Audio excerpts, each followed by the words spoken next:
He is a Kennedy. He's a man who knows what it's like to live in the shadow of great-spirited men and women who are sometimes called American royalty.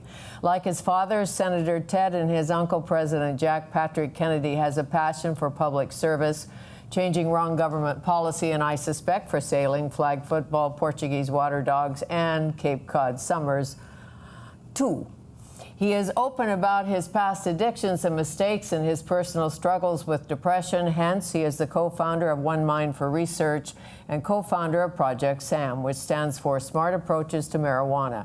It's a nonpartisan organization in search of a middle road approach to pot, and there is a Canadian branch. It is my pleasure to welcome Patrick Kennedy to Canada. Thanks, Fanny. It's great to be with you. Well, did I get that all right? Wow. Middle road approach. You got it. To pot. As Bill Maher said to you, and I saw the interview, that's a bit un-Kennedy-like, isn't it? Unfortunately, the perception is that liberals and Democrats don't care about the public health impact of our children and the impact on their brains, their developing brains. Really, Democrats, I think, have been about potential, helping people reach their potential. That's why we're big supporters of education, investment in research, and health care. And I think creating a new commercialized industry that's going to target our kids as consumers for an addictive product that interferes with their ability to think. I mean, I think that's antithetical to everything that being a good liberal is all about. We should be about strengthening and supporting our young people, helping them overcome their anxieties and depression and stress, as opposed to saying there's a quick, easy way out of this stress. Just smoke this and you'll feel better. I think we can do better for our future. What do the scientists say about it all, the neuroscientists, the brain disorder people? Well, let's first just check our common sense. I mean, you're taking a drug that makes you feel good, clearly interferes with your brain function. That's why in the short run it makes you feel good. But there are consequences, and you don't have to be a neuroscientist to understand that, you know, there's a short-term benefit, but you're going to pay for that. I mean, that's just true in life. Now, the neuroscience does show that it impacts your IQ, your cognitive abilities, especially for the developing brain. In other words, teenagers using marijuana on a regular basis. We've done longitudinal studies, and they demonstrate that even if you stop using pot in your early 20s, the reversal in IQ sticks with you throughout your life. Those were studies that were done in the 70s in New Zealand, and what they reveal is that even with marijuana back then, which was 2% THC, the marijuana today is 12% THC. So we really are working in a different world. It's hard for us to know what the impact of this new marijuana is, because it's not like the old marijuana that your generation grew up smoking. Yes, and perhaps I did smoke a little, and perhaps you did too. Yes, yes. If I hadn't had asthma, I definitely probably would have ended up down that road. But I chose other ways to self-medicate. Today, however, you can self-medicate by eating the THC, because it comes in these cookies and the brownies. It even comes in sodas. I mean, who would have imagined you can drink your pot? And that's the reason why more and more kids are getting sent to the poison control centers and the ERs in Denver, Colorado, because, you know, their parents leave these foods around and the kids are eating them. And unfortunately, the result of that is that they're getting hospitalized. Well, and 2 states legalized so far, Washington, Colorado. Yes. You say causing more trouble. Some would say, why? Legalization, a good thing. Incarceration, not a good thing. Yeah. Legalize cannabis, make it okay, tax it, put that money into health care, into rehab, and other places. Well, all you need to do is look at the liquor industry. For every dollar we collect in taxes from liquor, we spend $10 on the social costs, the enforcement of liquor regulations, right? So in the tobacco industry, you know, they got it over us for a long time, even though we knew it caused cancer. And the power of a commercial industry like liquor and big tobacco, it made it very difficult for public health folks to fight that, because they had all the money. And that's what I worry about with legalization of marijuana, is there's going to be a lot of money made around marijuana, and it's going to be very hard for public health to have equal time, if you will, in the public realm, because we'll be saturated with advertising. You know, we're already seeing marketing to kids, you know, once the big money starts really coming into this, it's hard to reverse that. Well, of course, get them young. You'll have them for life. Whether that's in a religious aspect or if they're selling you Twinkies or they're selling you toys, the target is always youth. Yeah, but the difference in marijuana is that it physically alters your brain chemistry. So you're really interrupting the connections that your brain, which isn't fully developed until your mid-20s. So it's not simply about getting them like psychologically. It's literally hooking them neurobiologically, you know, because it's hard to reverse some of those disconnections that happen because of the use of drugs. But as you know, it's a hard sell because we all have friends, lawyers, doctors, saints, who smoke pot. It's not legal, but they smoke pot and they have access to organic marijuana and they grow their own and they don't seem to be addled. Yeah, well, you know, not everybody's affected the same way, but the worry is if more people use, which we know will be the case if there's legalization, commercialization, advertising, and it's more available and it's affordable, the question is that if there's a greater number of people using, then those who are prone to addiction, those who are prone to a mental illness, there's going to be more of those people affected. And of course, the liquor industry makes money off of people like me. I'm an alcoholic. I love drinking more than I should. And so the liquor industry doesn't make money off of the people who just have a few drinks. And the marijuana industry is not going to make money off of those people either. The marijuana industry is going to make money off of the people that are really predisposition to mental illness, predisposition to addiction, because those are going to be the consumers that can't stop. Those are the consumers that are going to keep buying this. Sure, but as you know, prevention is the best way to treat an addiction. And that's why it's hard for people to say, oh, I'm all for treatment. Really, I'm for prevention, because the best treatment is prevention. It's if you ever asked a child, you could do a survey of their exposure to trauma, their family history of mental illness or addiction, you can get a pretty good idea as to whether they're at risk. And I think we ought to be using those, quote, checkups from the neck up as a way of determining who should get that intervention. I'm not saying everybody needs to get big intervention, but if you have a family history, then this is something we should, as physicians, pediatricians, should be intervening early to help support kids who come from a vulnerable place. Sure, it's a red flag. Exactly. No question, but you voted many times, I understand, to allow access to medical marijuana. Did you change your mind on that?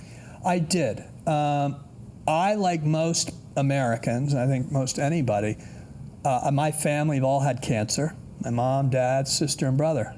And I wouldn't have begrudged any of them from trying to take the impact off of chemotherapy, which, you know, is very difficult. My brother was vomiting all the time, and if he had that opportunity to mitigate that, I wouldn't have begrudged that. So I think that's anecdotal. Now, I got the briefings on the real science, and the real science says that if you want the benefit of the medical components of marijuana, which there are, CBD, right.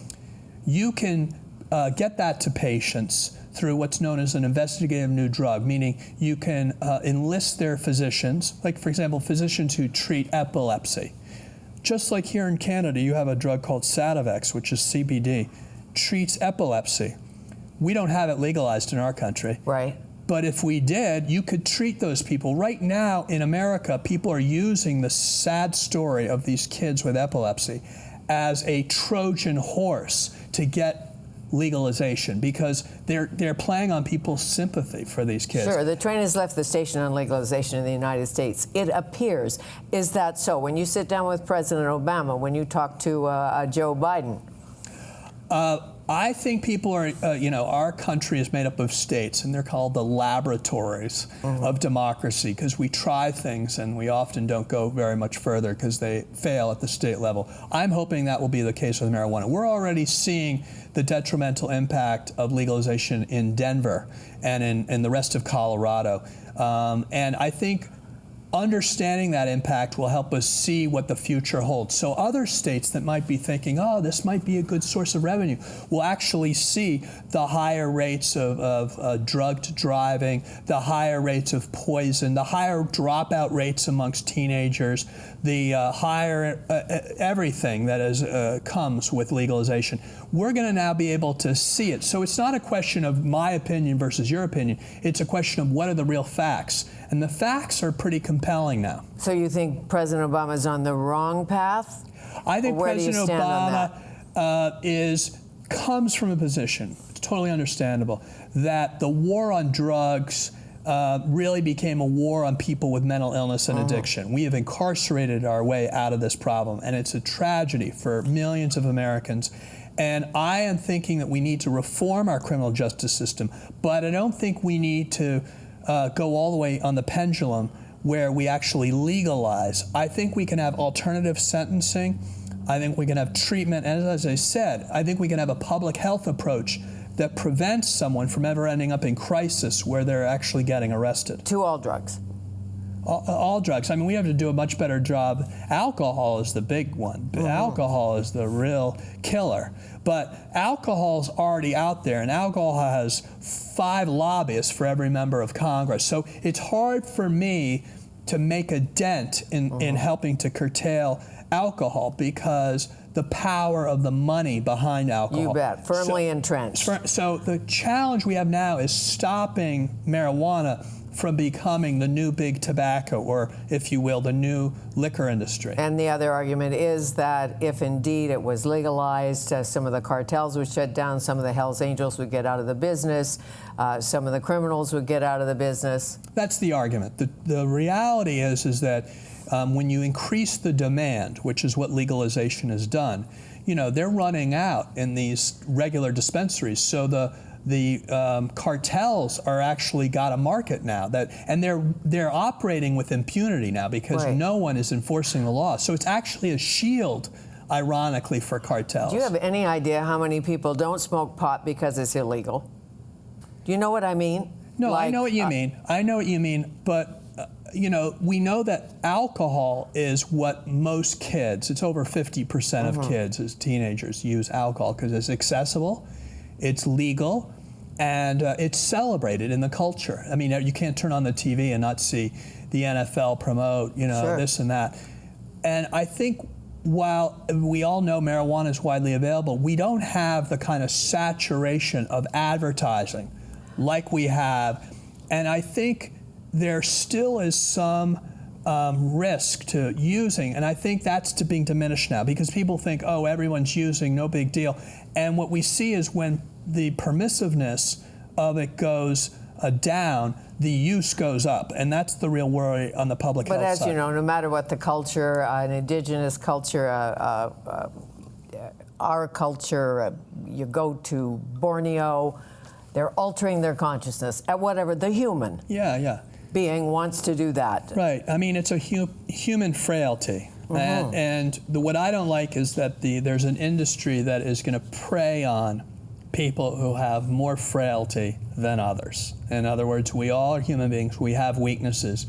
What we are allowing is a commercial industry to target our brains and really addict us and to tell us that it's okay and goad us into denial.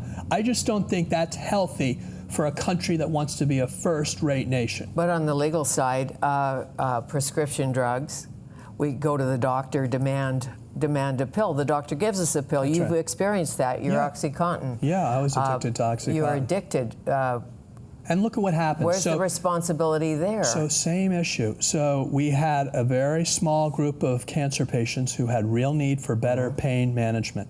So Purdue Pharma came in and licensed OxyContin. Of course, they sold, 100 million times more OxyContin than the actual market of cancer patients, because their real issue was to try to addict people and flood the market and make bigger profits. That's the same paradigm as marijuana. They're not, it's not that cancer patient or that, the small percentage of people who may benefit from this.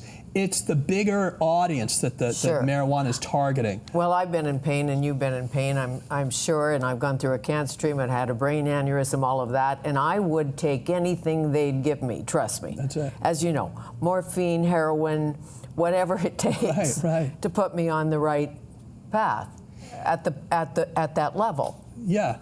So the challenge is we have heroin overdoses that are epidemic in our country now. It's because we got people started with the Oxycontin. Now we're restricting it to some extent. Now people are just going to the street. So I think there is a gateway effect here. People started on the Oxycontin, they went to the heroin. I think they're going to start on the marijuana, they're going to go to other drugs. I just think this is not a good thing for the future of both of our countries. Patrick Kennedy, our guest, will return.